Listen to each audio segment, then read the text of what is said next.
abraço fraterno, né, virtual, a todos e a todas nesse momento que estão participando desta apresentação para a turma do curso de especialização em Direito e Processo Tributário da Academia Brasileira de Direito Constitucional. A nossa proposta e a nossa palestra, o tema é Reengenharia Tributária Tecnológica, né, para produzir um crescimento sustentado e distribuição de renda para fazer o Brasil voltar a crescer e prosperar, né? Então, o tema central é a reforma constitucional, e eu vou mostrar aos acadêmicos, né, do curso de pós-graduação a interação do direito tributário constitucional com a economia e o mundo, né, como funciona, o mundo real. Então, o direito constitucional, o direito tributário, a legislação derivada, que não é o caso aqui hoje, né, as leis complementares e ordinária, e a aplicação da legislação através, né, do fisco, né, da tributação, arrecadação, fiscalização, e da contraparte empresarial e pessoa física, né, jurídica e física. Então, a nossa proposta ela nasce na Câmara dos Deputados de um trabalho que eu comecei a fazer já como secretário da Fazenda do governo Álvaro Dias, em 1987, quando começa a Assembleia Nacional Constituinte, que promulgou em 5 de outubro de 88, e eu era secretário na época, com 36 anos de idade. Tivemos participação ativa no capítulo do sistema tributário na Assembleia Nacional Constituinte. Então, foi nesse momento que eu comecei a trabalhar. Aí, quando secretário da Fazenda do Paraná, tive um convênio com a Secretaria de Fazenda de Berlim, né, que acabei me entusiasmando, apaixonando pelo modelo tributário clássico, modelo alemão, que é o modelo da OCDE, o modelo europeu, que hoje tem 175 países do mundo. Então, a proposta que está na Câmara e no Senado, ela tem origem nos estudos que nós fizemos, e eu compilei todos esses estudos dos últimos 35 anos, de propostas que tramitaram na Câmara e no Senado, de audiências públicas, centenas, por não dizer milhares de audiências públicas, não só no Congresso Nacional, na academia, nas associações, confederações, internacional também.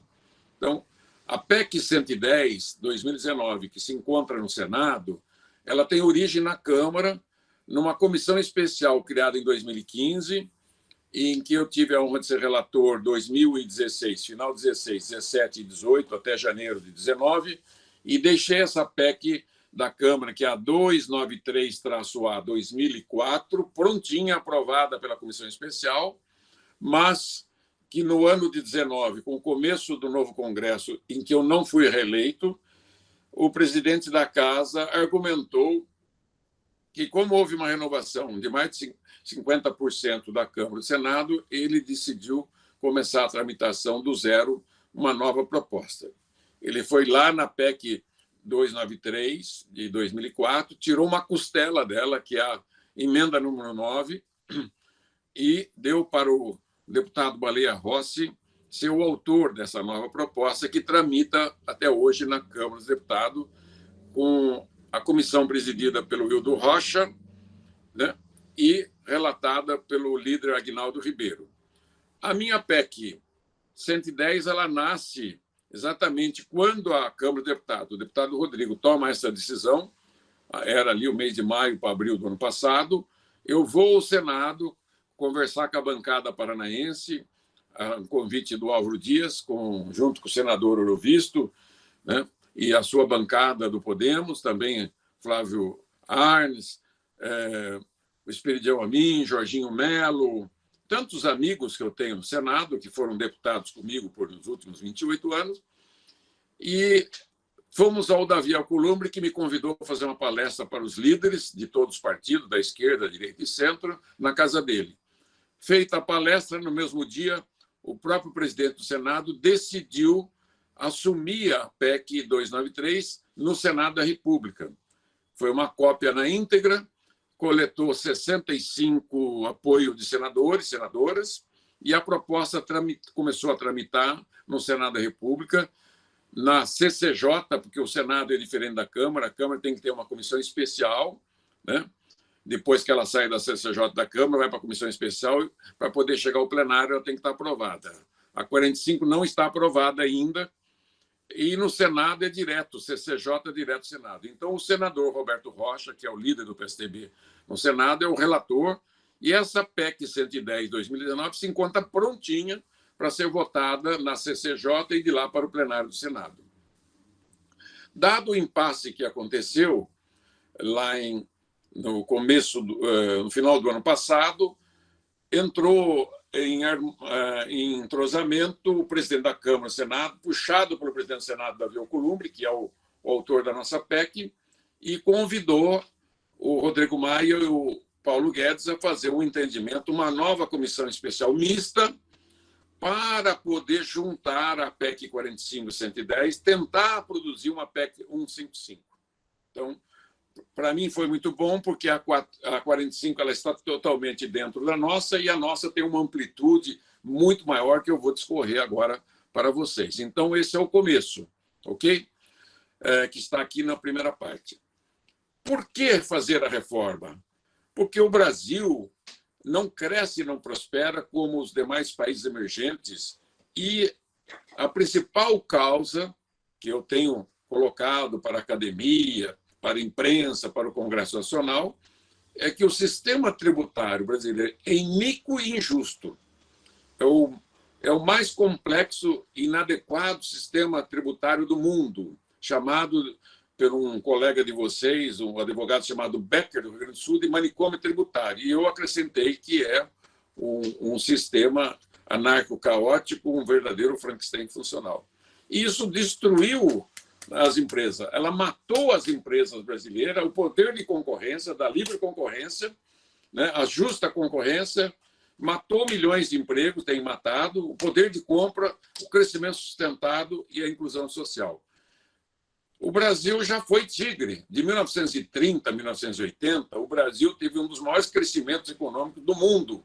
Tanto que os nossos ancestrais, avós, bisavós e pais, vieram para o Brasil porque havia a fama de um país que tinha democracia desde o Império, né? Era um país que respeitava as leis, tinha estabilidade política, segurança jurídica, direito à propriedade, terras férteis, água abundante, clima ameno e economia crescente. Então, no começo do século XX, no próprio final do século XIX, já havia crescimento, e robustamente, de 1930 até 1980, que o Brasil teve taxa de tigre asiático de não fazer inveja para nenhum chinês, nenhum indiano, nenhum coreano. 6,3% ao ano, 50 anos consecutivos, que uma carga tributária que variou de 15% a 26%.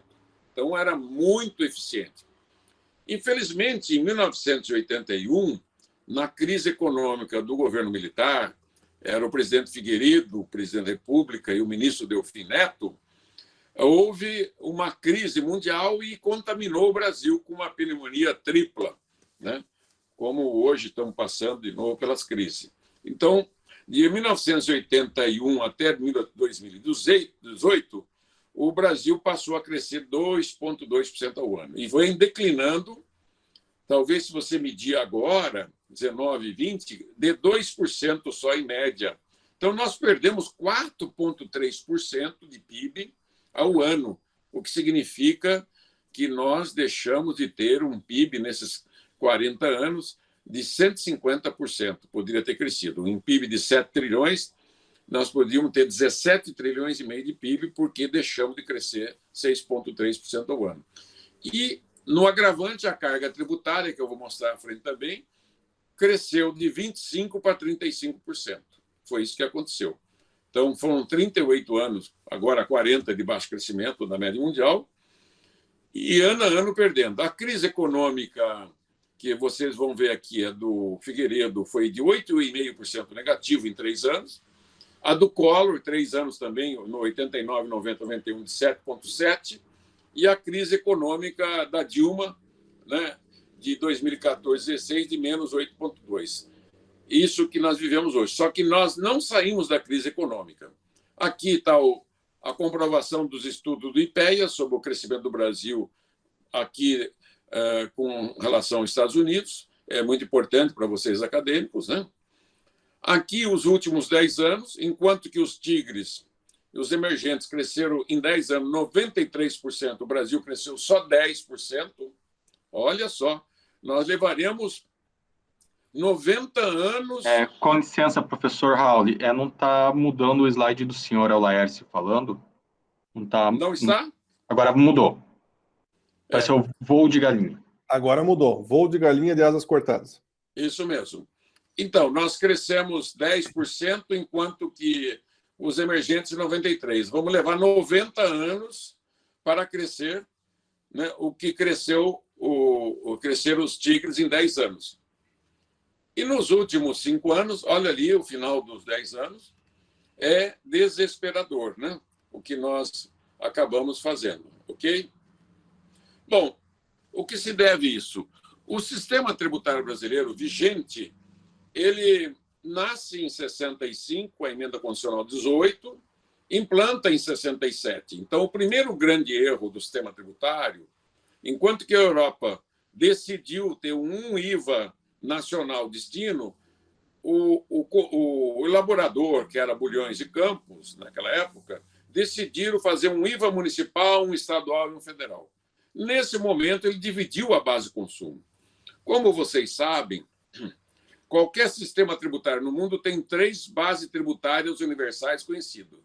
A propriedade, que é o patrimônio, né? As rendas e proventos de qualquer natureza e o consumo de bens e serviços. Então, o que o elaborador da Constituição de 65, da emenda 18, fez? Deu os serviços para os municípios, os bens para os estados e um pedacinho da tributação de bens para a União, que é o IPI. Então, foi criado o ISS, o ICMS e o IPI. O Imposto de Renda Federal, com participação de estados e municípios. Os patrimoniais ficaram quase todo concentrados no município, com exceção do IPVA meio a meio com estado e município, e o transmissão causa-morte. Então, eu chamo do primeiro grande erro do sistema tributário brasileiro, que foi esta inadequada, inapropriada divisão. Veio a Constituinte, lá naquele período de 65, a carga tributária era de 19%. Quando chegou em 88, a carga já estava em 22,8%. Foi o segundo grande erro. O Constituinte não reformou o sistema tributário. Ele cedeu à pressão nossa, que eu era secretário da Fazenda, os 27 secretários, em nome de todos os prefeitos do Brasil e de todos os estados, nós queríamos dinheiro. Olhávamos o leão, né, da Receita Federal, falou: esse leão é gordo e viçoso. Nós queremos tomar um dinheiro dele. E conseguimos. O fundo de participação dos municípios era de 32% da parte do imposto de renda IPI, nós passamos para 47% do imposto de renda e 57% do IPI. E havia, até naquela época, os 5 impostos únicos, monofásicos, sobre energia elétrica, combustíveis, telecomunicações, transporte e minerais. Nós tiramos da União e colocamos na base do ICMS. Então, daí em diante, foi o terceiro erro. A carga tributária, que era de 22,3%, foi parar em 35%, numa média de 33% dos últimos 20 anos, e reformas fatiadas. O que o governo federal fez? Cada vez que ele precisava de dinheiro, ele inventava um imposto, PIS, COFINS, CID, foi inventando, salário de educação na folha, né, IOF e etc. Então, esses tributos da base consumo acabaram destruindo a competitividade da base consumo, né? Excesso de tributo, excesso de carga tributária. Então, e as tentativas de reforma fatiada, cada vez que fazia uma reforma fatiada, o sistema ficava pior. Então, o que a Receita Federal fez nesses últimos 30 anos depois da Constituinte? Tornou um sistema extremamente complexo, né, e burocratizado. Talvez não haja no mundo e nas galáxias nenhum sistema mais complexo que o brasileiro. Cria dificuldade para vender facilidade.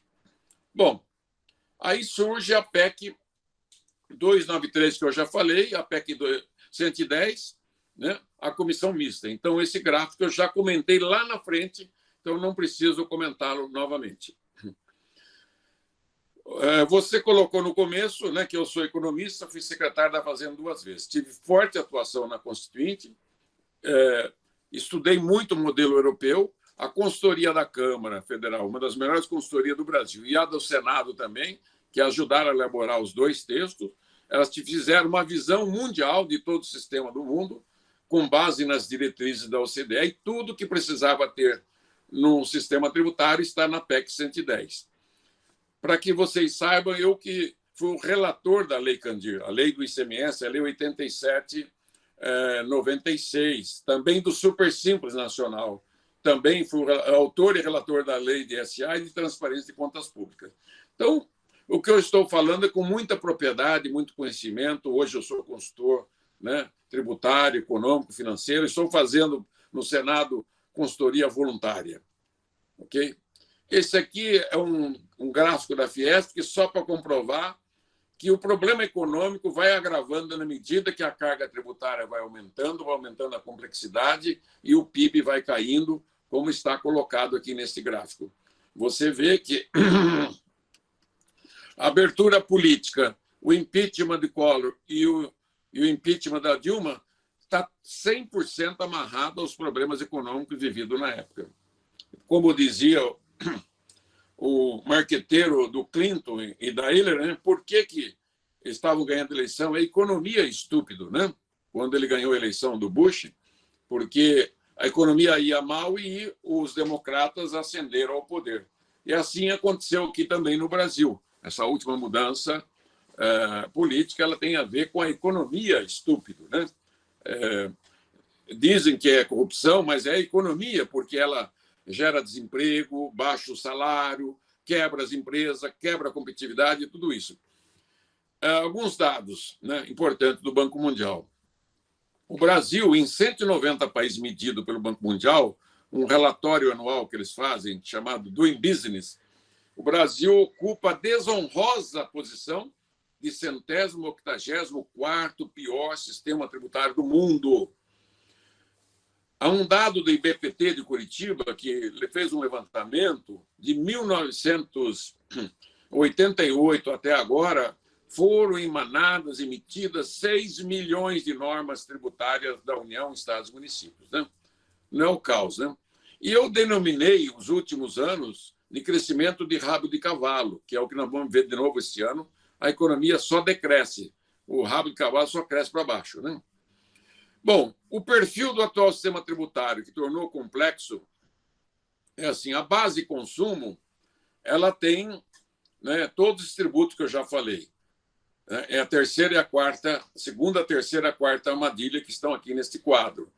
O imposto de renda, ISSL na base de renda, e na base da Previdência, ali o INSS, salário e educação, Sistema S e outros, e a base de patrimônio, os 5 tributos clássicos patrimoniais, IPTU, IPVA, ITR, ITBI e TCMD.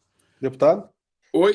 Só um pouquinho, não está rodando o slide. O senhor mudou aí já, né? Várias vezes, eu acho. Silvana, você tem ideia do porquê que não está mudando?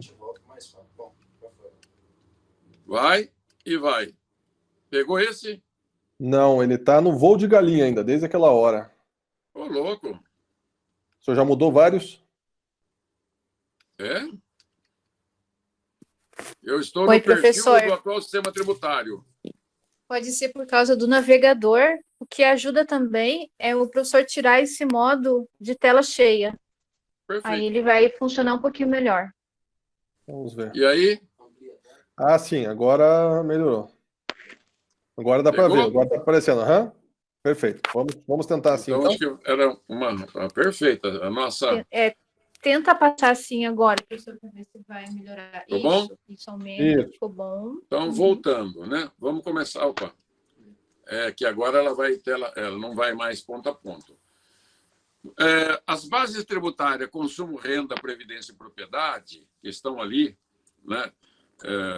Essa complexidade toda, nos deixa bem claro que a carga tributária, que é a segunda armadilha que nós chamamos que o Brasil caiu pelo baixo crescimento, concentrou tudo no consumo. 54,4% da arrecadação nacional está no consumo.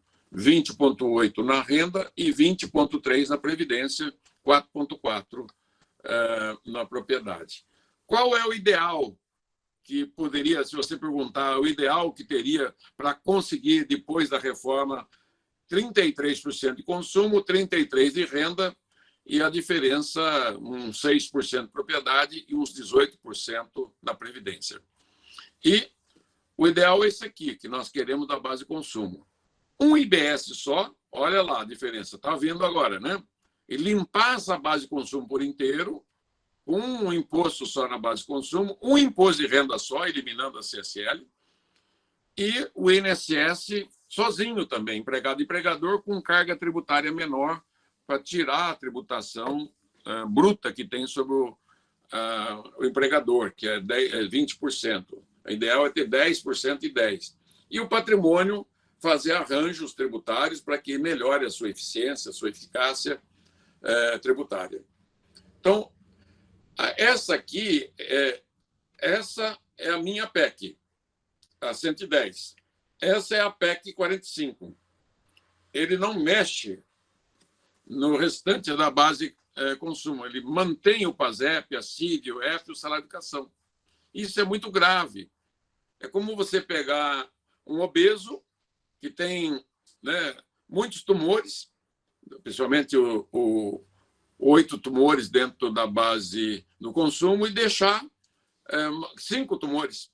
Então, você tem que fazer uma cirurgia bariátrica e limpar os tumores para esse mórbido, né, tributários, limpar para que ele possa voltar a crescer e se tornar sadio. O mesmo do imposto de renda. Não tem cabimento de você manter a contribuição sobre o lucro líquido, que foi criada só para driblar, enganar os estados e municípios e não dar partilha. O mesmo do INSS. Deixou claro isso? Proposta Rauli, senador Roberto Rocha, Senado, Davi Alcolumbre, proposta da Câmara, é isso aqui. Com qual que você fica? Com a simples ou com a complexa, né? Outra, essa carga tributária que eu falei, se você comparar com a OCDE, Brasil, aqui é um gráfico de outro tempo, feito pelo Ministério da Fazenda, junto com o Centro de Estudo Tributário Aduaneiro, da OCDE. A carga tributária americana, na base de renda, é 49%, e a Brasil, 21%. A OCDE é 34%. No patrimônio, os Estados Unidos é 10%, o Brasil é 5,5%, é 4,4% e a média é 5,5%. No consumo, os americanos tributam só 17% vem da base consumo. No Brasil, 49,7%. Então, você pode observar isso aqui, que tem o erro do excesso de tributo e excesso de carga. Por isso que eu falo que o ideal, aqui, voltando para esse gráfico aqui, no lugar desses 54%, que lá é 49%, é ter 33% aqui, 33% na renda e 18% na previdência. Dá uma enxugada nessa. Está vendo os gráficos agora? Está tudo bem? Não, não estamos vendo. Ele não está mudando. Puxa vida, que pena. O senhor não gostaria, de repente, que a Silvana fizesse a apresentação? Pode ser. Pode ser? Silvana, você coloca a apresentação aí, por favor? Eu dou baixa no meu aqui? Isso, por favor. Vai lá, Silvana. Daí o senhor vai falando. Eu não estou vendo aqui o gráfico, aqui, que eu estou só no H aqui. Ele vai aparecer para o senhor. Deixa eu abrir o meu aqui para ficar aqui pequenininho. Isso. Ele tem uma demora, sabe? Um delay no... Incrível, né?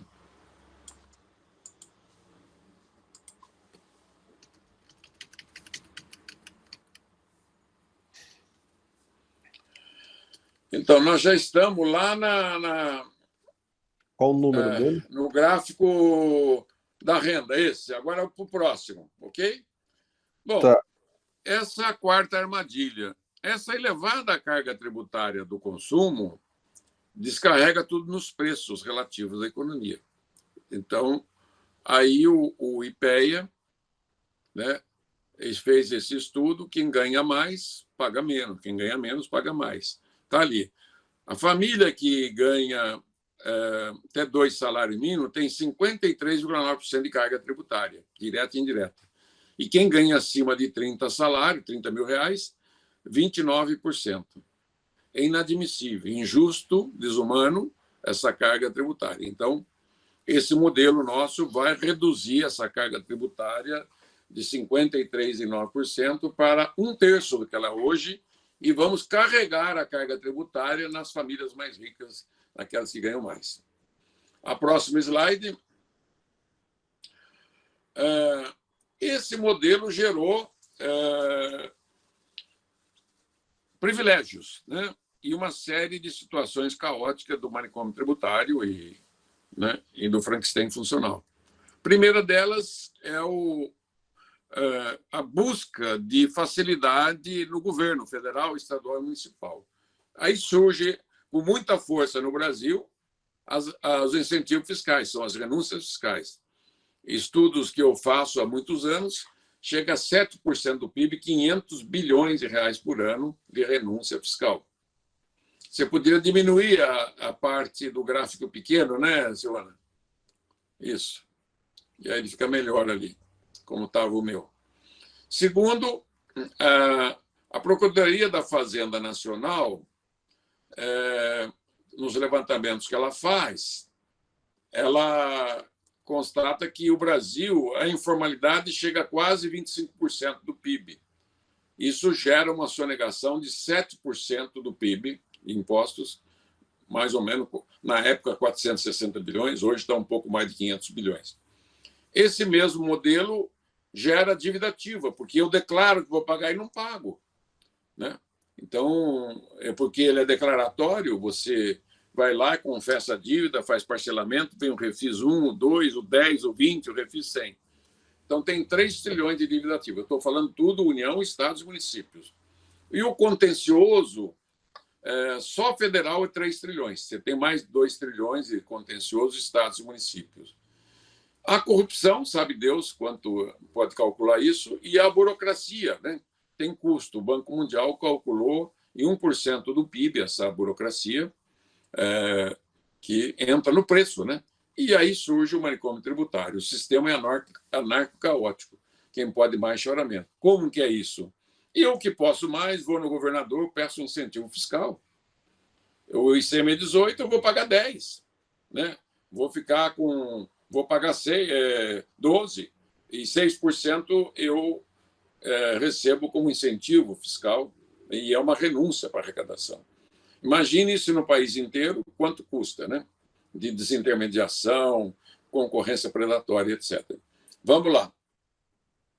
Então, nesse sentido, nós vamos para o próximo gráfico. Aí surge a PEC 110, que ela tem uma regra de ouro, né? 3 pilares e 5 diferenças básicas da PEC 45, a nossa engenharia tecnológica fraterna e solidária. Por que ela é fraterna? Porque ela nos torna irmãos, né? Porque nós, no conceito da Revolução Francesa, liberté, égalité et fraternité, a liberdade e a igualdade, ela tem sido buscada, né, e se conquistado, mas esquecer do princípio da fraternidade, que é tratar os irmãos mais pobres, menores, com dignidade. E o sistema tributário é o contrário, ele pune os mais pobres. Vamos lá, próximo.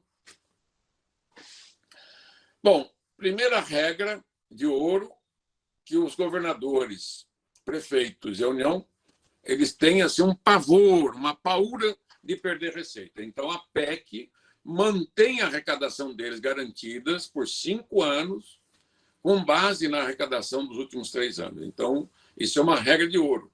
Não haverá diminuição da arrecadação do Estado, município e da União. Aí vem as perguntas depois que eu vou responder. Mas vai diminuir a carga tributária? Eu assevero, vai diminuir carga tributária para o contribuinte. Outro gráfico, reforçando a segunda regra, né, do pilar, simplificação radical da base de consumo. Nós vamos eliminar 9 tributos por um imposto de bem e serviço, e dele somente para fins de tratar, né, as externalidades, que é o excise tax, o seletivo, só sobre cigarros e bebidas.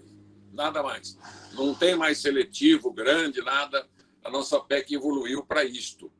Pode ter, no própria base do novo IVA, que é o IBS, a cobrança de alíquotas maiores para poder diminuir a carga tributária da folha. Pode diminuir de 20% para 10% a contribuição patronal, pode tirar o CMS, o salário de educação e etc.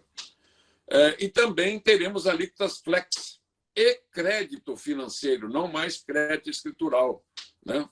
Então, é uma mudança radical. E um IVA, IBS dual. Por que nós chamamos de IVA barra IBS? Porque IVA é o nome conhecido no mundo inteiro, Imposto de Valor Agregado, acrescentado, adicionado, que é cobrado em cada etapa. O que cobrou na etapa anterior, você deduz e paga do agregação, né, do adicionamento de valor que você faz na sua etapa. Gera nota de entrada, nota de saída, faz o boleto e faz o pagamento do boleto, da guia, etc., do DARF. O outro, então é isso. Agora, o imposto, esse imposto IBS dual, a União ficará com 35% dele e 65% estados e municípios. Então, vai ter um comitê gestor para o fisco dos estados e municípios que vai gerenciar os fiscos das 27 unidades estaduais e 5.570 municípios. Então, quando eu criei o Super Simples, criei o comitê gestor do Super Simples lá em Brasília. Foi o Silas Santiago, o primeiro gestor, ele acabou de aposentar, e a estrutura dele tinha 15 funcionários. Só que você tem milhares de funcionários auditores embaixo do comitê gestor do Simples, e assim será o comitê gestor dos estados. E a União fica com a sua Receita Federal com seus auditores. Então, ela terá uma alíquota. Se a alíquota for 21%, os estados terão 14% de alíquota e a União 7%. Ok? Então, e o seletivo somente sob externalidade não tem muita força, né, arrecadatória. Ela é mais dentro do conceito internacional. O próximo. Bom, esse é o segundo pilar. Primeiro, a simplificação da base de consumo, e a segunda é a tecnologia 5.0. Para você fazer reforma tributária e manter o modelo declaratório que existe hoje, nós não ganharíamos tanto quanto vamos ganhar com esse modelo que foi desenvolvido pelo Dr. Miguel Burrabi, um empresário de Santa Catarina, que já trabalha muitos e muitos anos nessa matéria, né? Quem quiser, está aqui o code dele, você pode entrar, ver os estudos dele, comprovar a magnífica, né? Magnífico trabalho que ele vem desenvolvendo. Esse modelo, por que é IBS? IBS é a nova nomenclatura internacional, Imposto de Bens e Serviços e etc. Ele é um nomão comprido. Então, ele vai se chamar IBS e não IVA. Tá? Ele vai ser cobrado no fluxo financeiro da compra e venda. Ele só será cobrado no ato da compra e venda. Eu fui ao supermercado, comprei, paguei, o imposto fica retido no ato. Eu parcelei no cartão, em 3 vezes, o imposto será retido 3 vezes, nos 3 meses seguintes. Ok? Ele não será mais declaratório, como eu disse. Como é que você faz hoje? Só relembrando a empresa. Eu tiro nota de entrada de tudo que eu comprei, mais as notas de tudo que eu comprei, usei de serviço, etc., de bens que eu posso abater naquilo que eu vou vender. Eu comprei 100, vendi por 200, aqueles 100 que eu comprei, né, o que tem de imposto embutido vai ser deduzido dos 200 que eu vendi. Então, eu só pago sobre os 200. Esse modelo encerra. Não será mais necessário fazer esse tipo de trabalho. O próprio aplicativo, como é feito, né? O próprio aplicativo da arrecadação nacional, você vai, a cada registrada que você der e cada dinheiro que entrou na tua conta, já sai retido o valor de imposto e abatido, né, o que deve ser abatido. Então, quando você comprar por 100, se o imposto é 21, então R$21 já vai direto, 14 para os estados e municípios e 7 para a União. automático, tudo automático, como é a partilha do Super Simples também. Então, o imposto não deve ser cobrado pela circulação da mercadoria, que é o tal do fato gerador. Você encerra, acabou o fato gerador, não precisa mais ter substituição tributária, diferimento, né? Crédito otorgado, crédito escritural, acabam todas essas espécies. O imposto não tem que ser apurado e recolhido por iniciativa do contribuinte, e sim por iniciativa do fisco, nem do fisco, é do aplicativo, é a mecânica que vai ter para ser cobrado. Então, por que isso? Porque a tecnologia permite que o imposto seja apurado pela circulação do dinheiro e recolhido pela movimentação do sistema bancário. Nem vamos precisar muito do sistema bancário, porque agora, no final do ano, o Banco Central vai lançar um aplicativo chamado Pix, onde todas as transações vão passar por lá. Então, o pagamento do tributo somente quando recebe do cliente, não antes e nem depois. Então, não vai mais ter aquela possibilidade da empresa que, no modelo de hoje, eu tiro nota de entrada, pago do que tem que pagar lá. Hoje, você vende, no final de 30 dias você apura para pagar no dia 10, 12 do mês seguinte. Nunca mais. O empresário não vai ficar mais com o dinheiro. Isso tira, alivia a empresa. Isso, a empresa de bens e de serviço. É um alívio total. O imposto é do governo. E o que isso, a diferença é minha, da minha empresa. Ali é que eu vou apurar os custos, meu lucro, meu salário, meu prolabore e tudo. Então, é o fim da burocracia tributária. Esses 70 bilhões que nós gastamos vai reduzir 80%. E fim da sonegação. Ah, mas as compras em dinheiro. Tudo bem, elimina a nota de R$100 e vai fechando o cerco. Daqui a pouco não terá mais dinheiro em espécie, né? Vai ser tudo com cartão, etc. Então, a elisão. Ah, eu vou entrar com ação e não vou pagar o imposto. Tudo bem, você vai entrar com ação, vai ajuizar a tua ação, só que o imposto já está recolhido. Então, você não fica mais com aquele peso da empresa inadimplente, porque o imposto ele é pago quando o consumidor final ele paga todo o imposto embutido na cadeia, né, tributária. E a inadimplência também. Não haverá inadimplência, então não haverá mais dívida ativa. Ok, essa parte? Vamos em frente. Bom, era para ser 1 ano de teste do modelo e 4 para implantar, 5 anos. Eu estou defendendo, já agora, desde o mês passado, que acentuou e agravou a crise econômica, a mais profunda crise econômica do capitalismo mundial e do Brasil e do mundo todo, que esse modelo tem que ser aprovado, regulamentado até o final do ano, o aplicativo de cobrança tem que ser feito ainda esse ano, chegar em janeiro, já entrar fazendo a mudança completa do sistema. Porque o Brasil vai entrar numa grande quebradeira, né?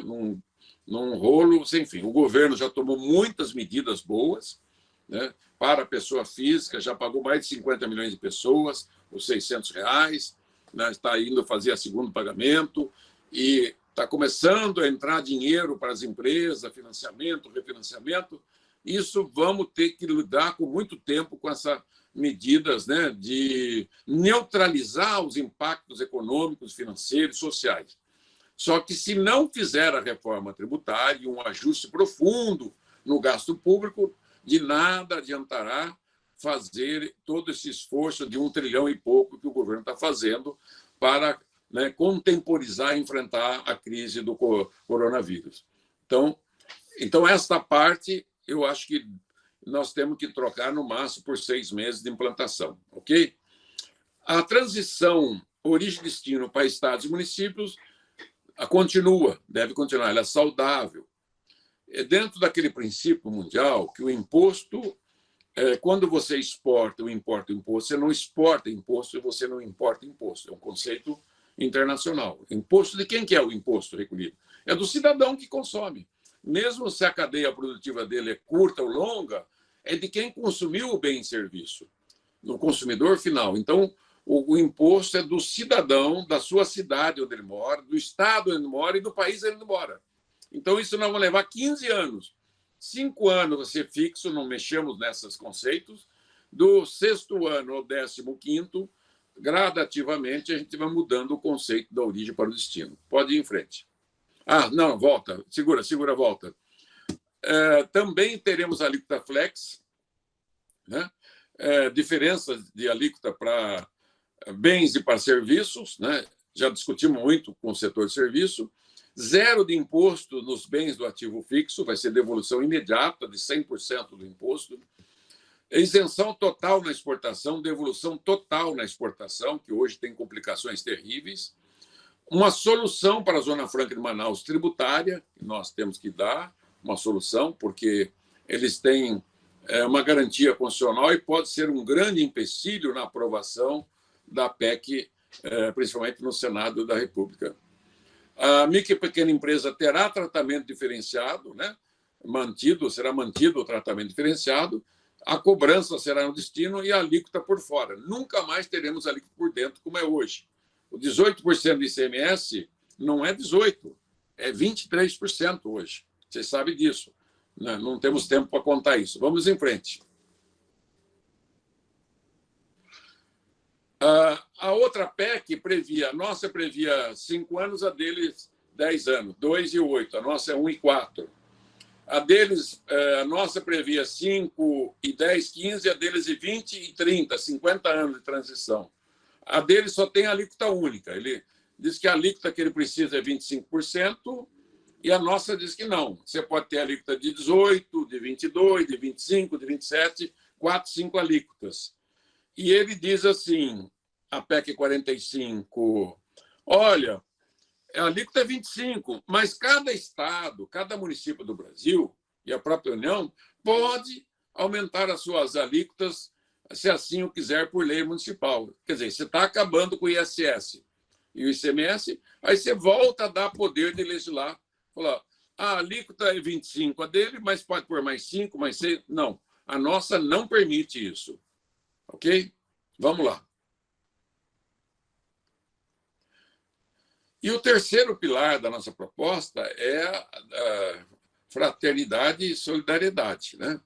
Ganhos diretos para o mais pobre, podendo reduzir de 53% para 18% a carga tributária deles. É um objetivo a ser alcançado em alguns anos para as famílias que ganham até 2 salários mínimos. Imagine que revolução de consumo e de bem-estar que daremos ao nosso país. Segundo, o Brasil terá o sistema harmonizado com a OCDE, com o mundo todo, né?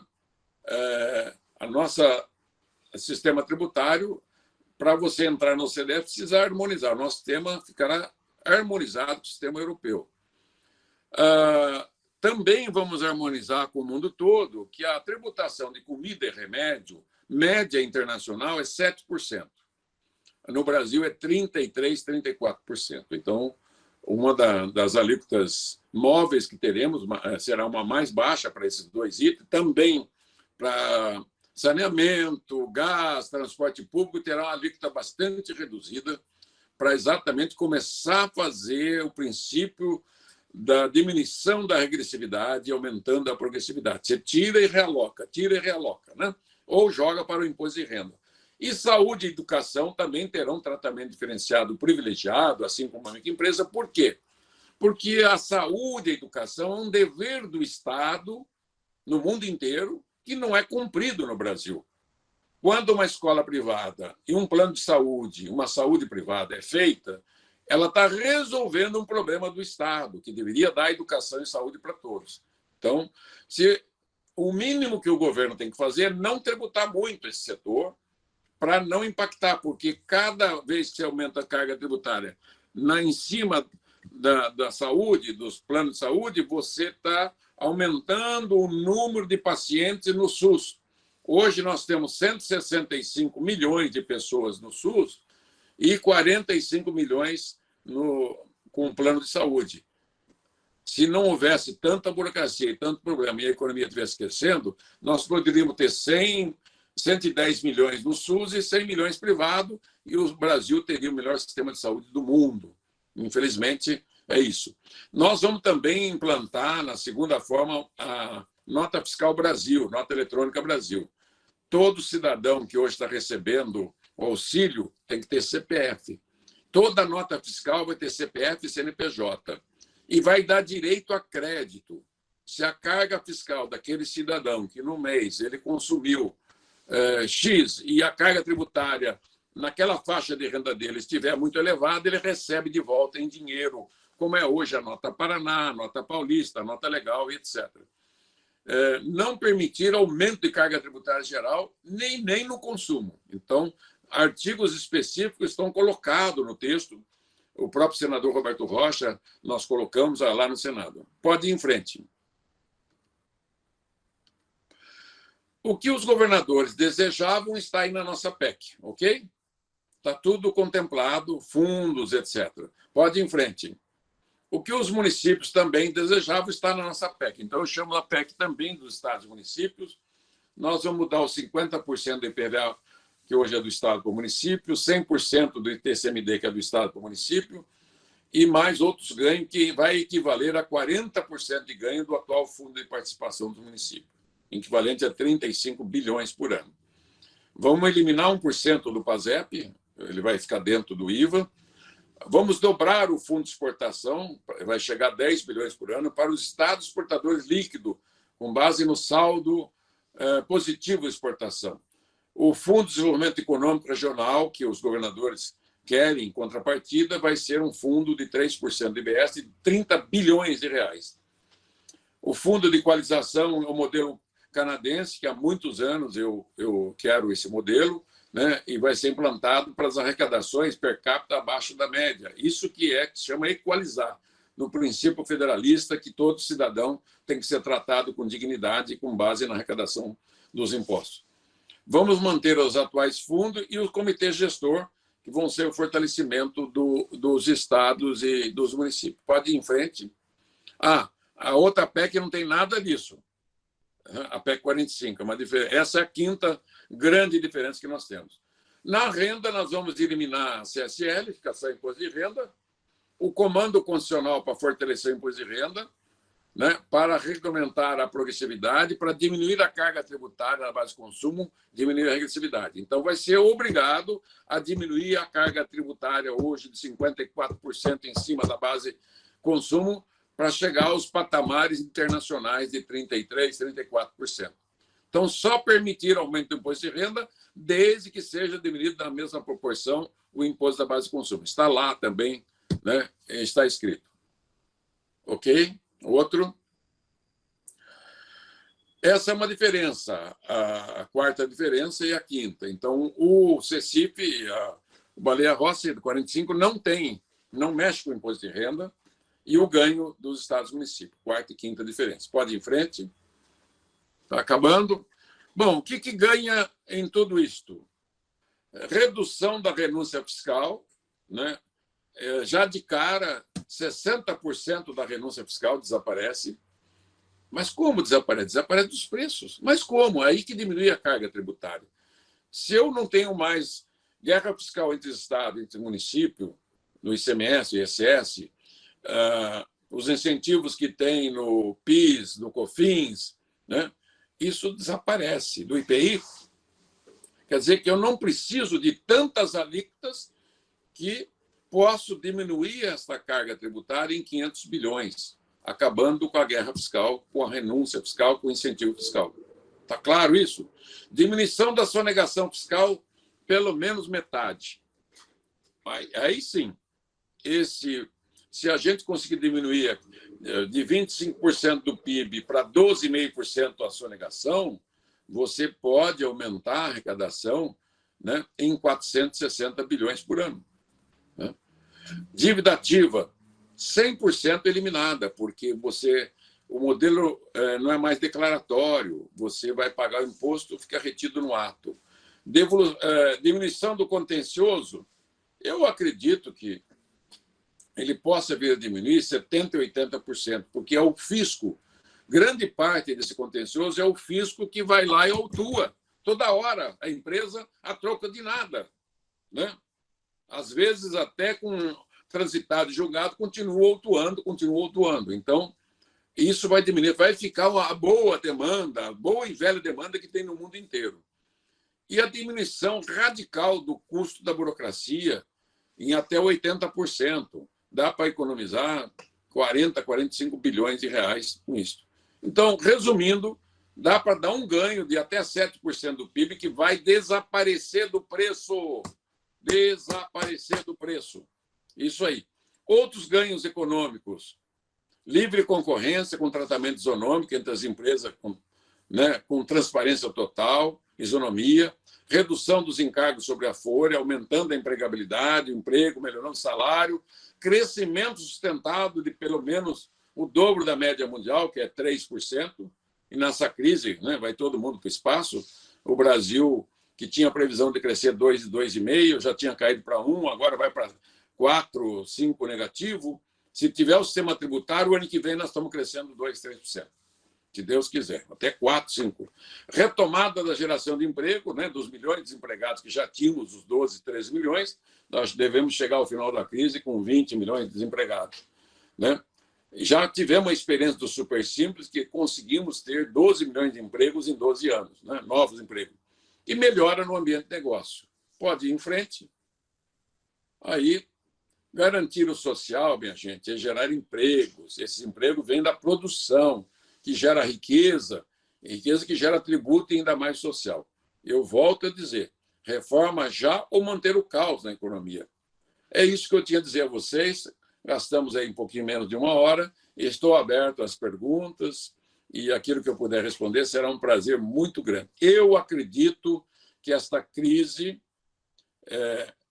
nós estamos com uma tripla crise, A crise da pandemia da doença, que está assim, todos nós estamos angustiados com o coronavírus, mas que as autoridades sanitárias do Brasil estão dando um show no mundo, Paraná principalmente. Paraná é um exemplo, um modelo para o Brasil, para o mundo. Mas vem uma crise econômica que já está instalada, desemprego, quebradeira de empresa, fome, miséria. O governo tem feito a sua parte, e ela a parte estrutural, mas precisa resolver a terceira crise, que é a política. Há uma fonte de crise diária na política lá de Brasília. Então, Brasília está nos atazanando a vida, E nós queremos objetividade, clareza, e eu acredito nisso. Para os estudantes que quiserem, vai ter os anexos todos, a memória de cálculo, tem mais aí umas 200, 300 planilhas para vocês se divertirem aí. Foco, força e fé em Deus. E vai dar tudo certo e o Brasil vai sair dessa crise e nós vamos sair muito mais forte, muito mais fortalecida a nossa convicção espiritual, a nossa humanidade, a nossa civilização. O que o Paraná está demonstrando para o Brasil é civilização, civilidade. É o que nós temos. Obrigado pela oportunidade, professores e alunos. Imagina. Deputado, então vamos abrir as perguntas. Eu só queria dizer o seguinte: aqueles que quiserem fazer pergunta, por favor, mandem uma mensagem no chat, que daí eu vou direcionando aqui a palavra para cada um. Alguém gostaria de iniciar?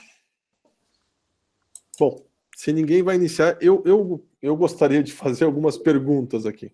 Tá, Dermival, já lhe passo a palavra. Já pode tirar o slide? Pode ser, não tem problema. Ficou bom. Deputado, por que até hoje não houve uma reforma nesse perfil que nós estamos tentando fazer agora?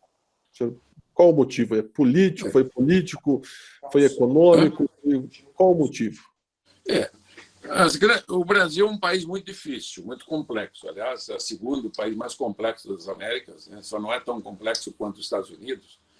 E aqui é muito enraizado essa relação Estado-empresa, em que acha que o modelo tem que ser do incentivo fiscal, quando o resto do mundo já aboliu esse modelo, há décadas aboliu esse modelo. E uma decisão política. Quando nós fizemos o Super Simples, foi uma decisão lá em 96, o Simples Federal, já era muito importante, mas em 2006, o Carlos Médici, que hoje é o presidente do SEBRAE, era o presidente da comissão, me convidou para relatar a criação de um novo Simples com base na emenda constitucional 42. Eu falei, não, eu quero e desejo, porque eu já era o pai do Simples 2, Simples 3, Simples 4, que foram aprovados pelo Congresso Nacional, né, com a inclusão da área de serviço, era toda de minha autoria. Aí eu peguei o desafio. O que nós fizemos? Para 90% das empresas, pegamos 8 tributos e traduzimos isso numa única alíquota para o contribuinte. Então, esse mesmo conceito de simplificação, tirar medo. Então, o governador tem medo que vai perder a arrecadação. São Paulo tem medo porque é o maior estado e o que mais arrecada é ICMS, arrecada 1/3 do ICMS do país. Então, cada um tem uma perspectiva. O governo federal acha que a reforma tributária, os estados e municípios vão tomar dinheiro deles como tomou em 88. Foi muito grande, né, a mordida que nós temos na União Federal. Por isso que a minha catequização desses anos todos são 256 palestras e já mais de 700 reuniões técnicas que eu tenho feito pelo Brasil para tirar medos, dúvidas. Então, a crise, veio uma crise, veio duas, veio a terceira e agora uma outra crise em cima da crise da Dilma, que é muito maior, é um tsunami. Se não fizer agora, o Brasil não tem saída. Então, não tem muita justificativa. Deveria ter sido feito e não foi feito. Esse é o problema, né? O governo Temer tinha tudo para fazer, a proposta, o relator entusiasta, matéria pronta, mas ele preferiu fazer a intervenção do Rio de Janeiro do que mudar a economia do país para o resto da vida dele e entrar na história do país. O Bolsonaro, na campanha, usou a minha proposta, usou, né, falou de mim, falou inúmeras vezes, e, ao assumir o governo, ele não priorizou a tributária. Ele priorizou outros aspectos da economia, né? E se tivesse sido feita a tributária no ano passado, este ano, com certeza absoluta, eu digo a você que a minha experiência de quase 50 anos de vida pública, como economista que sou, nós não cairíamos do PIB 5%, 6%. Nossa PIB seria zero, no máximo menos 1%, porque tem um sistema tributário que não machuca, não prejudica as empresas nem os trabalhadores. Certo, ok, obrigado. Bom, vamos fazer então as colocações. O Dermival foi o primeiro que se inscreveu. Dermival, se você quiser abrir o microfone, por favor, fique à vontade de fazer a sua pergunta. Boa noite, professor Raul. Muito obrigado pela sua explanação. Brilhante ideia. Hoje, o que sufoca as empresas, que o senhor falou, são as obrigações acessórias. Com a criação dessa Nota Brasil, o sistema vai eliminar a declaração anual de imposto de renda das empresas, que hoje é ICF, ICTF, SPED fiscal, SPED contábil, declaração do Simples, REINF, E-Social, ISS eletrônico para o município, ou terá umas obrigações mais simplificadas? Sim, muito obrigado, professor Daniel. Com certeza absoluta, a área contábil, a FENACON, né, os sindicatos contabilistas e o Conselho Regional, né, eles têm acompanhado bastante. O modelo eletrônico de cobrança, em substituição ao ISS, CBS, o IPI, o PIS, COFINS, CID, né, ele vem fazer uma limpeza tão grande que você vai extrair da própria... Está havendo um som aí. Então, os dados contábeis serão extraídos do próprio processo.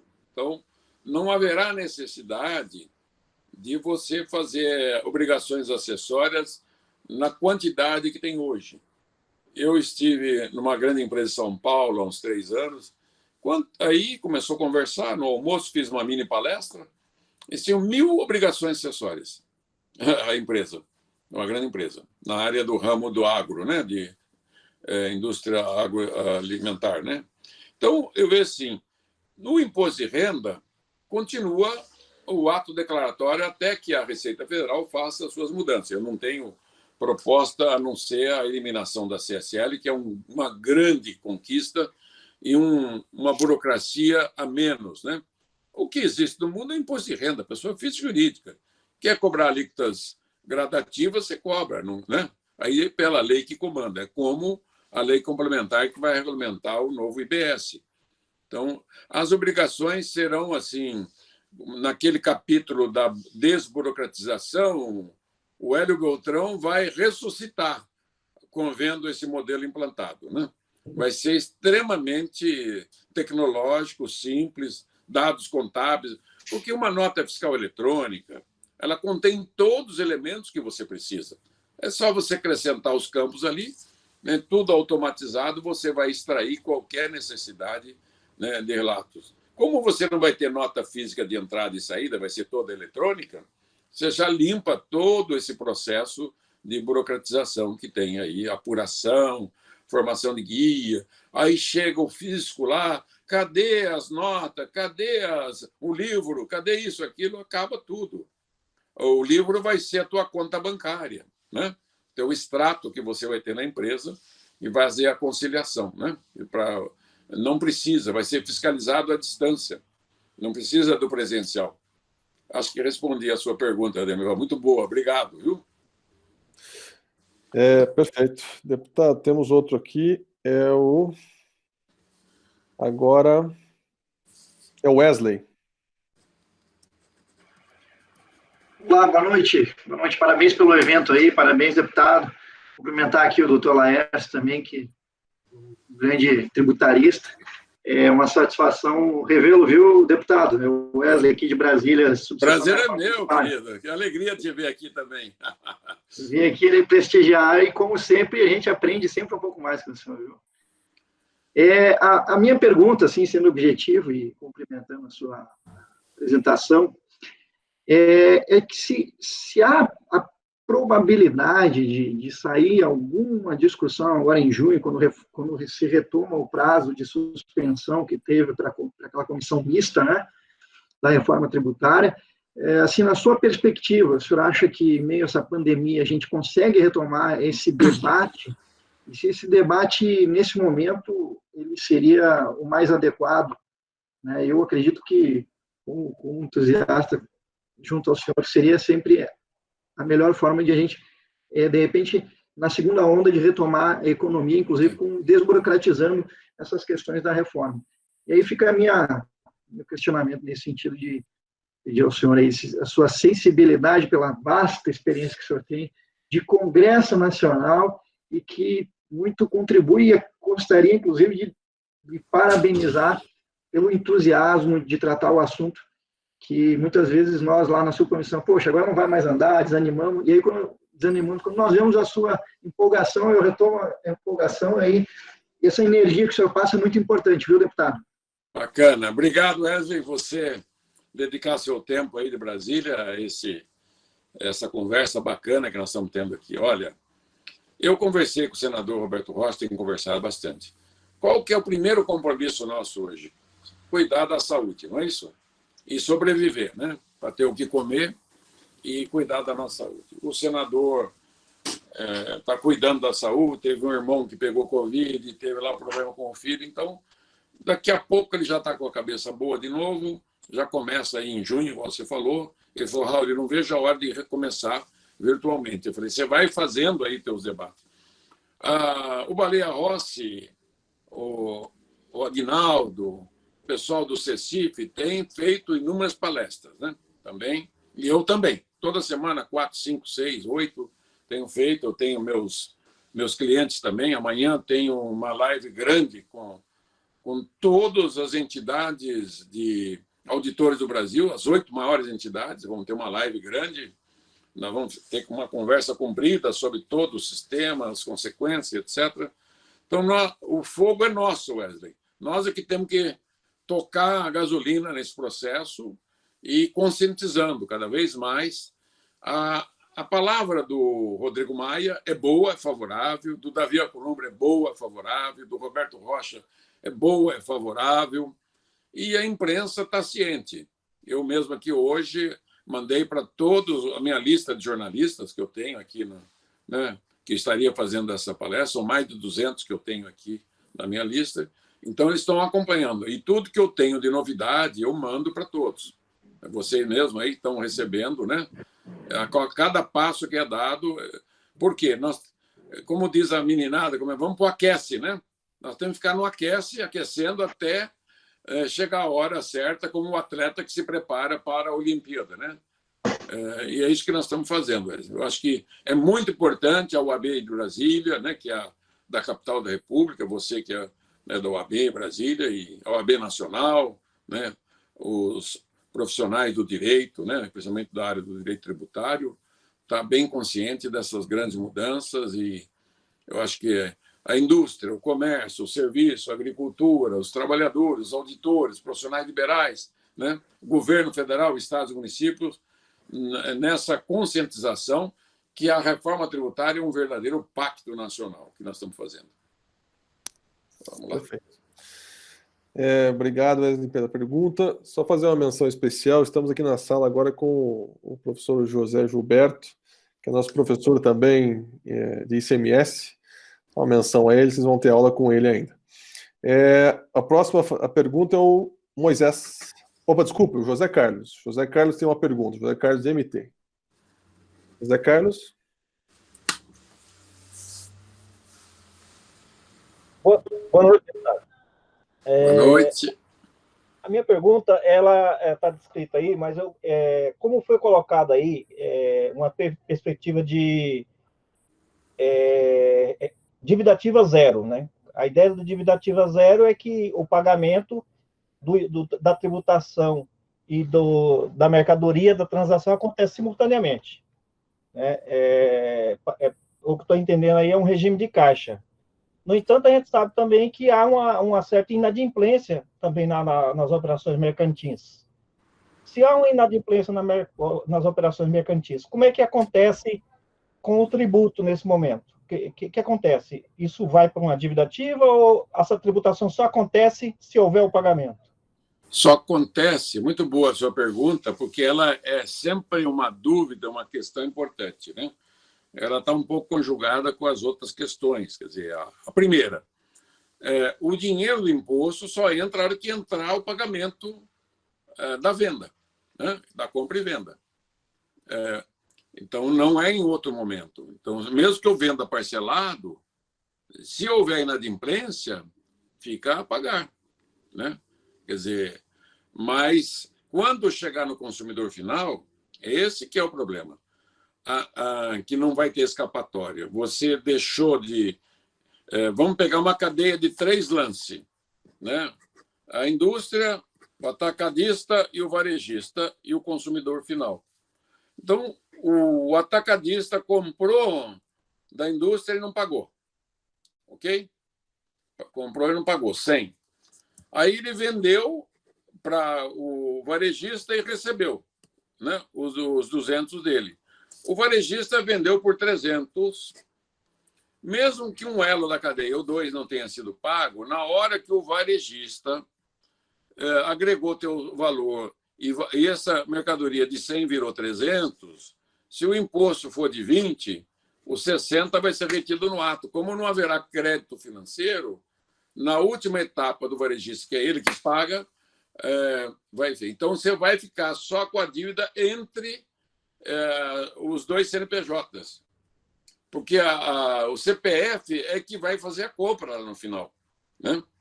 Ou, nesse caso, se você é indústria ou comércio, para onde você vai mandar essa mercadoria? Se você exporta, vai ter devolução, né? Você não vai ficar com o teu produto, a tua manufatura para você, né?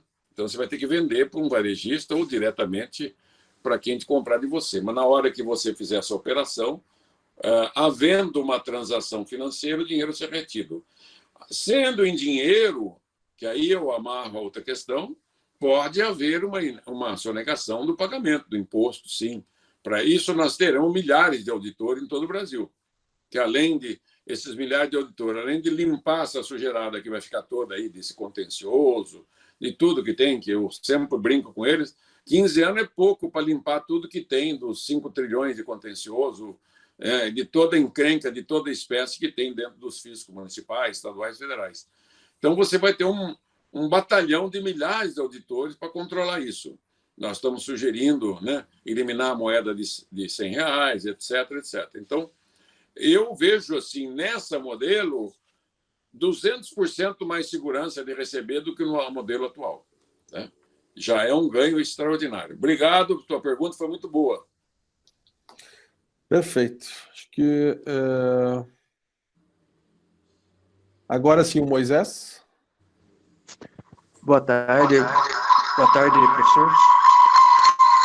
Boa tarde, Moisés.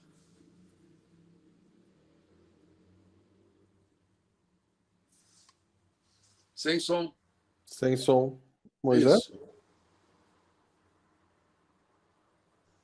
Oi, boa noite. Agora sim. Boa noite, Moisés. Prazer estar falando com todos, com o professor, com o deputado.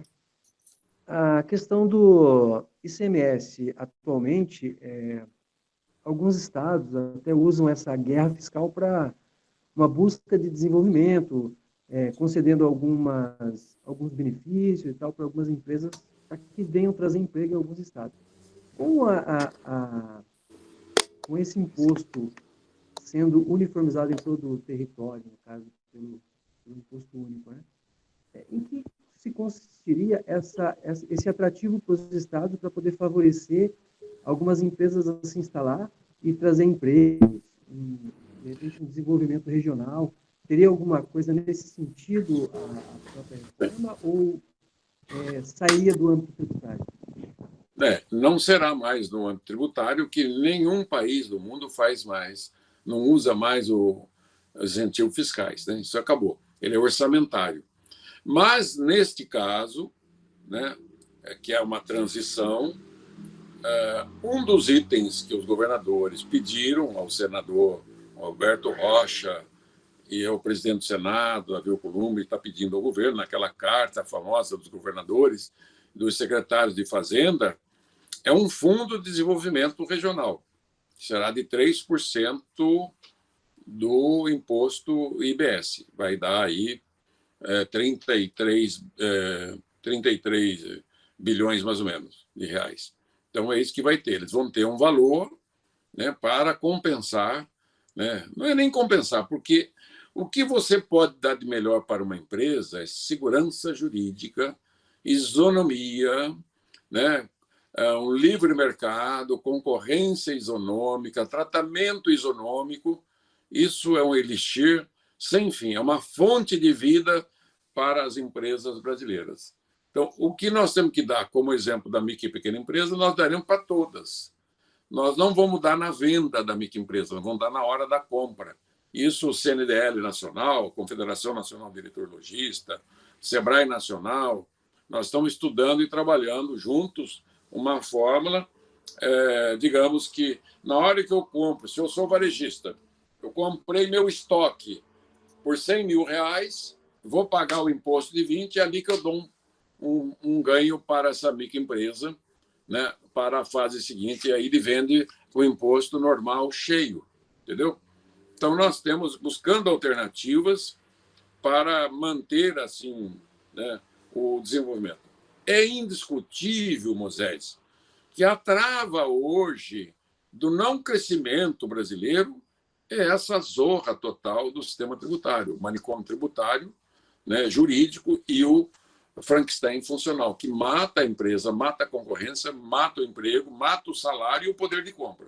A hora que você destrava tudo isso, você cria um ambiente de negócio extremamente favorável para todos, né? Para todos os setores da economia. Fala, não, eu quero dar incentivo fiscal. Bom, eu quero que os computadores não tenham mais imposto no Brasil. Para todo mundo, for all, né? For all, para todas as pessoas, né, do Brasil, para todas as empresas. Então, essa desoneração, essa desimpactação vai ser muito saudável. O mercado consumidor brasileiro vai ser o carro-chefe do crescimento econômico brasileiro.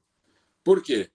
Com esse excesso de tributo que existe hoje no Brasil em cima da pessoa física de baixo poder aquisitivo, de um salário, de 2, de 3, de 4, de 5, 6, 7, 8, 9, 10 salários, a economia, o mercado de consumo, ele está restrito. A hora que você destrava isso, você dá um up, né? Dá um ganho extraordinário.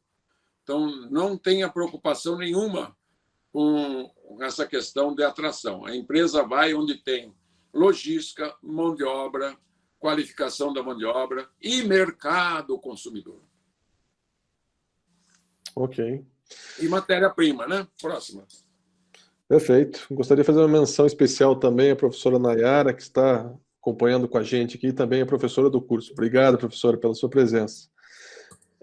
O próximo seria o Odair Bergamo, da Contabilidade. Ele fez algumas avaliações aqui, mas eu creio que a pergunta direta seria melhor, Odair, se você puder, então, formulá-la.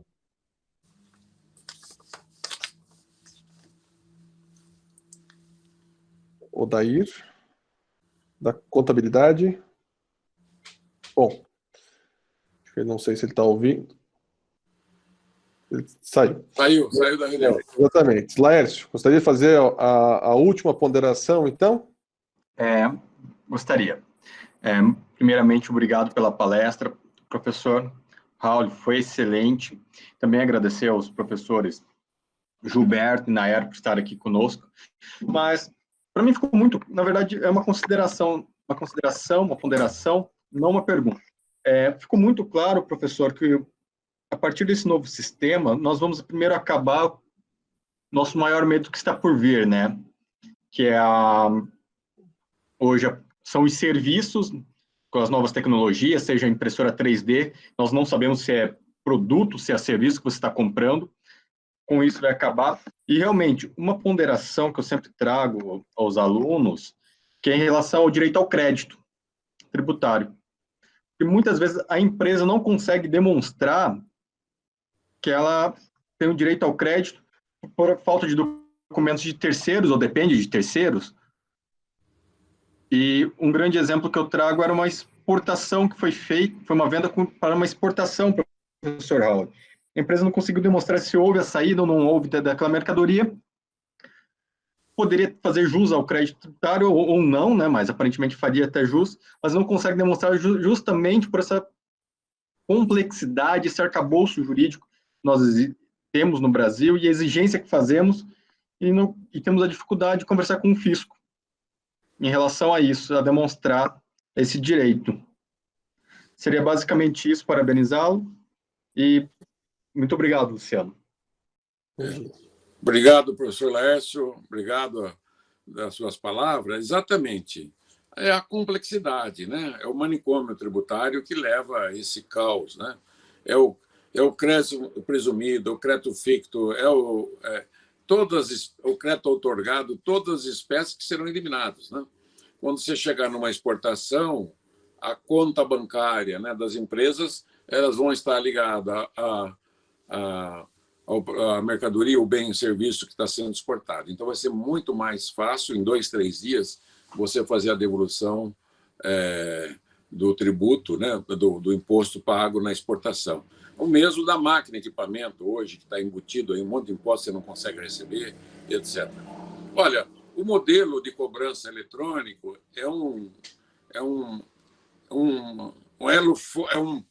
do tripé que eu chamo, a simplificação da base de consumo e da base de renda, principalmente da base de consumo, a tecnologia de cobrança 5.0, né, do Miguel Abuhabi, e a parte social, da diminuição da regressividade, que eu chamo de fraterna e solidária, né? Eu chamo de fraterna, que eu sou do movimento de fraternidade mundial, que é o movimento focolarino, o movimento político pela unidade, né, que tem, e a economia de comunhão que tem no mundo inteiro. Então, e solidário porque os movimentos de auditores, eles adotaram a reforma tributária solidária, que também é a nossa, né? Os auditores trabalham uma proposta muito semelhante da nossa, né?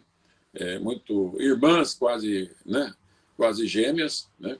E mesmo a 45, vamos dizer assim, ela está totalmente dentro da nossa, com as exceções que nós colocamos. Você fala serviço, nós temos uma visão que temos que ter tratamento diferenciado no serviço. Não precisamos cobrar tanto a alíquota superior para o setor de serviço. Pessoa física para pessoa física, de consumidor final, tem que ter um tratamento diferenciado, né? Uma manicure, um pedicure, não precisa ter cargas tributárias como você tem em todos os bens, né? E grandes serviços. Quando o serviço é intermediário, por exemplo, eu tenho uma empresa de segurança eu faço uma prestação de serviço para um supermercado, para uma indústria, uma vigilância, limpeza, asseio, comida. O que acontece nesse momento hoje, que tem ISS e o outro paga ICMS? O crédito está micado, não existe crédito. Então, vai ter um crédito global, né? Tudo gera crédito. A energia que a tua empresa consumiu, desde o escritório, tudo, ela está creditando para a empresa, na fase seguinte, diminuir essa carga tributária, né? Então, ela vai ser realmente um imposto de valor agregado, adicionado, acrescentado, limpo, porque ele vai ser eletrônico, não vai precisar de papel, ele vai... Obrigado, Fuad, tá? Muito obrigado, Fuad de Cascavel aí, lá do Fuad Center. Obrigado, amigo. Agora que eu estou vendo aqui no cantinho os nomes das pessoas, que eu não tinha visto. Então, vai ser muito, muito bom. Olha, eu tenho a minha experiência... Eu, quando comecei a vida pública, eu fui prefeito aqui da cidade vizinha de Cambé. Eu tinha 32 anos. Peguei exatamente no fim da crise de 81, 2 e 3. Assumi 83, tinha 42 indústrias quebradas a cidade. 16% de desemprego, é uma cidade industrial, bem coladinha de Londrina. Como é que eu me destaquei? Eu criei um conselho de desenvolvimento e recuperação de empresa. Olá, Ronaldo, obrigado também. Muito obrigado, Ronaldo, o think tank lá.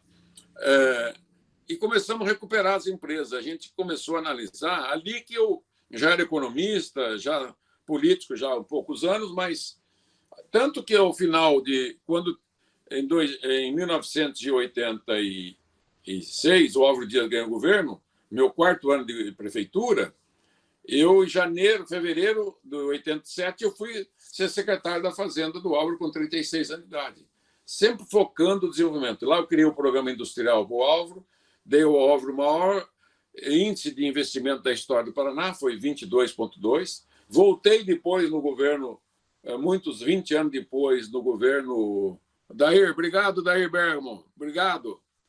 Vamos pôr 4.0 para 5.0 aí. Criei o Programa de Desenvolvimento Industrial Paraná Competitivo, com sucesso absoluto. Fui criador do Super Simples Nacional. Então, eu estou muito, muito por dentro desta área da necessidade do empresário, do profissional liberal, do consumidor, do trabalhador, governo. Eu sou municipalista, estadualista e tenho a visão do Estado. Obrigado, Zé Carlos, Mato Grosso. Obrigado, Bruno. De toda essa visão. Por isso eu falo assim, nós já trilhamos esse caminho e sabemos onde está o acerto, e quais são os defeitos do sistema. Claro, perfeito nunca vai ser, e a gente vai fazer o ajuste que precisa. O ministro Paulo Guedes, o próprio presidente Bolsonaro sempre foi muito fã da nossa proposta, muito, muito fã. E eu acho que agora, mais do que nunca, chegou a hora de fazer essa reforma. E ela não pode passar de agosto, setembro, em relação... Não, viu, Ronaldo? A transição, você está colocando? Não, a transição tem que ser a menor possível agora, viu? Não dá mais para esperar, porque quanto mais demorar para fazer a transição, 5, 10 anos, nós deixamos de crescer. Dar aquela mudança mesmo, Olha lá o nosso think tank lá. Obrigado. Obrigadão. Então... vamos estar juntos nisso aí. Tem que ter uma unicidade, um pensamento forte, um foco, e jogar a força toda e muita fé em Deus para essa mudança, gente. A academia é muito importante nisso, muito, fundamental. Perfeito. Deputado, teria a possibilidade de mais uma pergunta aqui no nosso professor? O professor José Gilberto poderia formular a pergunta por áudio? Teria como?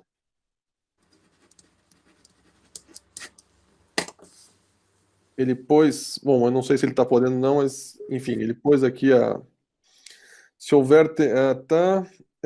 indago se a reforma tributária, na opinião do ex-deputado, não deveria ser acompanhada de revisão, dentro do possível, do comprometimento das receitas e do próprio papel do Estado. Professor José Gilberto, Não mistura. Se você misturar, não sai nenhuma nem outra. Esse foi um erro também sempre recorrente, Despesa é despesa. Tem lá o teto de gasto, já está aprovado. Tem uma outra discussão do Pacto Federativo, tem outra discussão da reforma administrativa. A tributária é tributária, né? Olha o número de problemas que eu elenquei aqui, ó, né? 500 bilhões por ano de renúncia fiscal, 500 bilhões por ano de sonegação, 5 trilhões de contencioso tributário, né? 3 trilhões de dívida ativa, 70 bilhões de custo burocrático. Quando você fizer essa limpeza, amigo, né? Aí você vai ter uma agricultura forte, uma indústria forte, né? Você vai ter um comércio forte, profissionais liberais né? E autônomos, todo mundo mais fortalecido, mais dinheiro na mão do cidadão. É isso que vai dar energia. Então, se você misturar o assunto, que rever o papel do Estado, que é muito complexo, olha, eu conheço profundamente as estruturas do Estado brasileiro. Já se fez muito, mas há muito o que fazer. Vamos ter foco.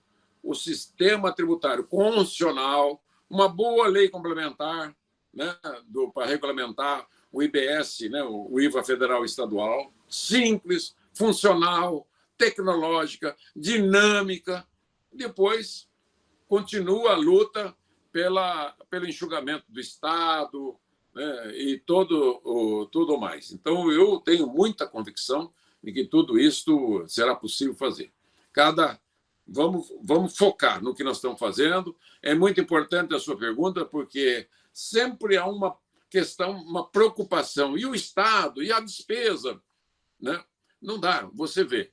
Nós temos 35 milhões de aposentados no INSS, mais uns 5 milhões nos estados, município e União.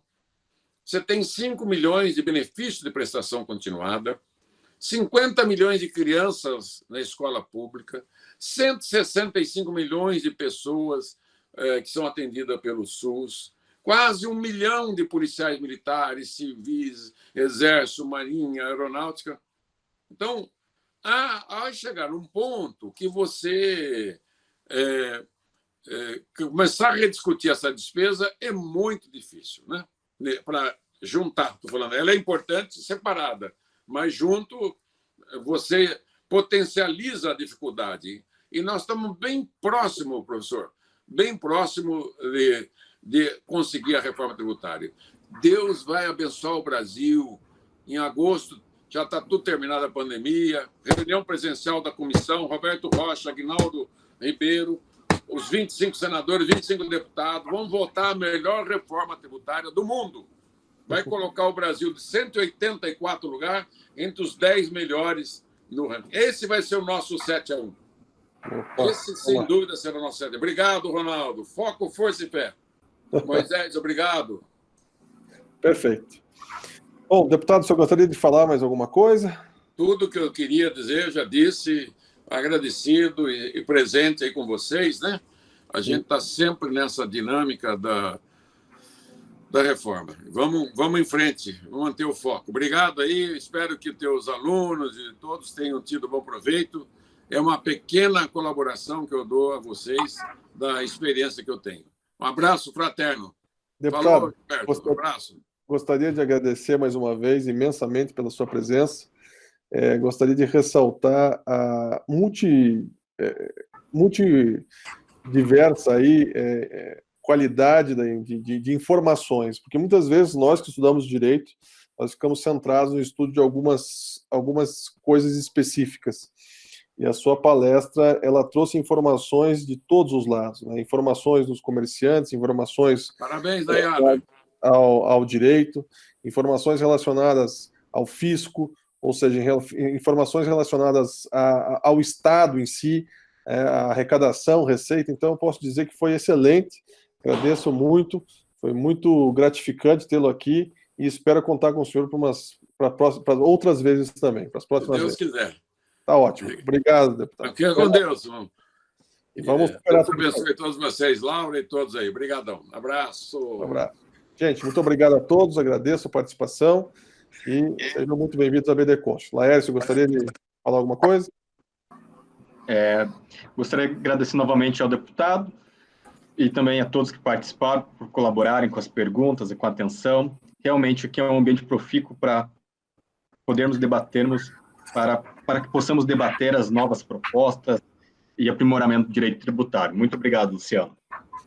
Perfeito. Grande Falou, abraço. Luciano. Obrigadão por tudo aí. A Silvana, nossa técnica, nossa colaboradora maior para realizar esse evento. Que Deus abençoe. Obrigadão.